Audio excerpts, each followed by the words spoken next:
Une nouvelle salve de révélations vient raviver l'une des affaires politiques les plus explosives de l'histoire contemporaine d'Haïti. Plusieurs années après l'assassinat du président Jovenel Moïse, de nouveaux éléments apparus aux États-Unis orientent désormais l'attention vers les plus hauts niveaux de l'appareil sécuritaire haïtien et relancent avec force une question centrale. Que s'est-il réellement passé cette nuit-là et qui a permis qu'un tel crime puisse être exécuté au cœur même du pouvoir? L'enquête internationale, longtemps marquée par les lenteurs, les contradictions et les zones d'ombre, connaît aujourd'hui un tournant d'une extrême gravité. Des informations récemment publiées mettent directement en cause Léon Charles, ancien directeur général de la police nationale d'Haïti, dans la préparation du complot ayant conduit au meurtre du chef de l'État.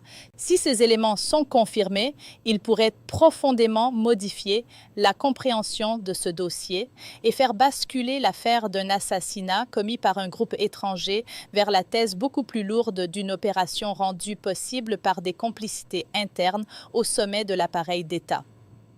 Au centre de ces révélations figure Antonio Intriago, propriétaire de la société de sécurité CTU Security, déjà connu pour son rôle présumé dans le recrutement des anciens militaires colombiens impliqués dans l'attaque. Selon les nouveaux éléments rapportés, Antonio Intriago aurait approché Léon Charles avant l'opération afin d'obtenir soit une collaboration active, soit à tout le moins une neutralité calculée de la part de la police nationale d'Haïti. L'objectif, selon cette version des faits, était simple et redoutable, faire en sorte qu'aucune intervention policière ne vienne perturber la mission une fois le commando en action. Pendant longtemps, de nombreux observateurs se sont demandé comment un groupe armé étranger avait pu pénétrer dans l'environnement le plus sensible de l'État haïtien, se déplacer pendant plusieurs heures, atteindre la résidence présidentielle et mener une opération d'une telle ampleur sans rencontrer une opposition immédiate et décisive des forces de sécurité. Cette interrogation n'a jamais cessé de peser sur l'enquête. Aujourd'hui, les nouvelles révélations lui donnent une résonance encore plus grave. Elles suggèrent que l'absence de réaction n'aurait peut-être pas été seulement le résultat du chaos ou de la confusion, mais possiblement celui d'une décision préparée en amont. L'aspect le plus accablant du dossier concerne l'existence de messages textuels qui auraient été échangés entre Antonio Intriago et Léon Charles. D'après les informations rendues publiques, ces échanges contiendraient des demandes explicites visant à mettre fin à toute confrontation entre la police nationale d'Haïti et le groupe d'anciens militaires colombiens associés à l'assassinat. Si l'authenticité de ces messages et leur interprétation judiciaire venaient à être confirmées, leur portée serait immense. Il ne s'agirait plus d'un simple soupçon de défaillance ou d'un échec de commandement, mais de l'indice d'une coordination possible entre des organisateurs privés et l'institution chargée de protéger le président. Les révélations vont encore plus loin. Elles laissent entendre que certains ressortissants américains impliqués dans le complot auraient eu besoin de la protection directe des autorités policières haïtiennes afin de quitter le territoire après l'opération. Cette dimension est particulièrement sensible car elle suggère que l'assassinat n'aurait pas été conçu uniquement comme une action de choc, mais aussi comme une opération dotée d'un dispositif de sortie pensé jusqu'à l'après-crime. Selon les éléments rapportés, Antonio Intriago aurait offert en contrepartie à Léon Charles un ensemble d'avantages particulièrement sensibles. Il aurait été question d'un poste au sein de son entreprise installée aux États-Unis, d'une protection internationale pour Léon Charles et sa famille, ainsi que de garanties de sécurité après l'opération.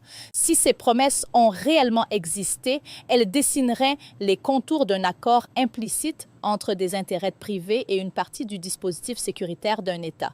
Ce point est capital pour comprendre le traumatisme provoqué par l'affaire Jovenel Moïse.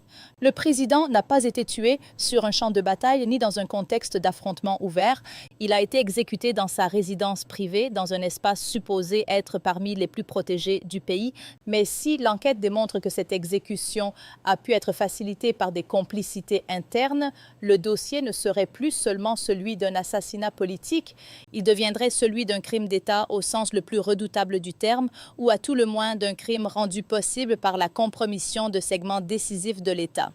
Plus de 4 ans après les faits, le dossier reste pourtant profondément fragmenté entre Haïti et les États-Unis.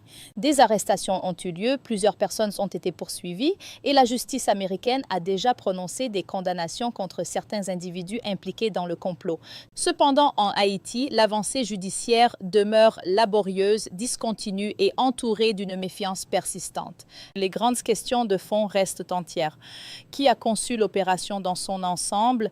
Qui l'a financée? Qui a donné les ordres décisifs et quelles protections institutionnelles ont rendu possible l'exécution du président.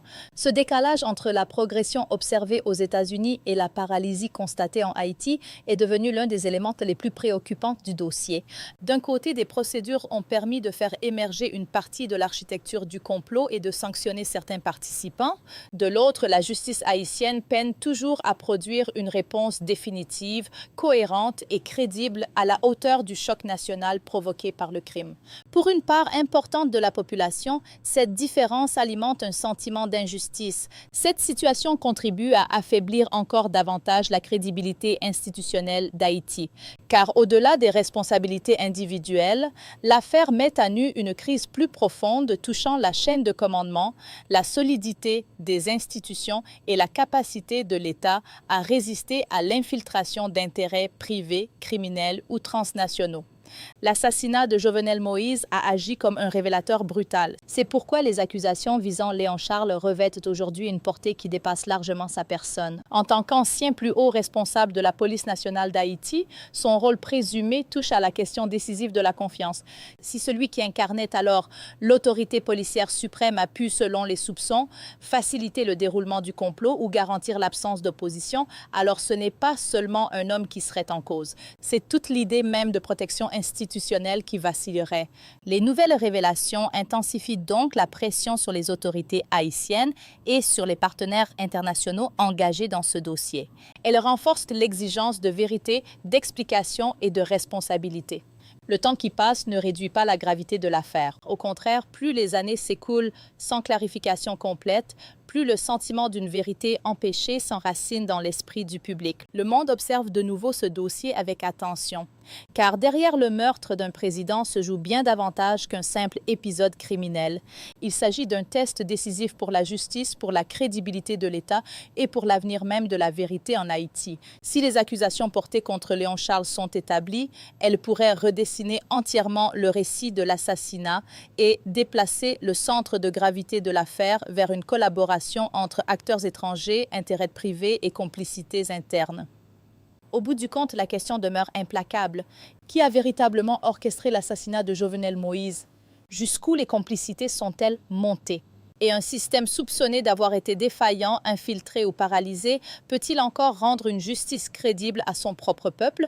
Tant que ces questions resteront sans réponse claire, l'ombre de ce crime continuera de planer sur Haïti, sur sa démocratie meurtrie et sur la capacité de ses institutions à faire triompher la vérité.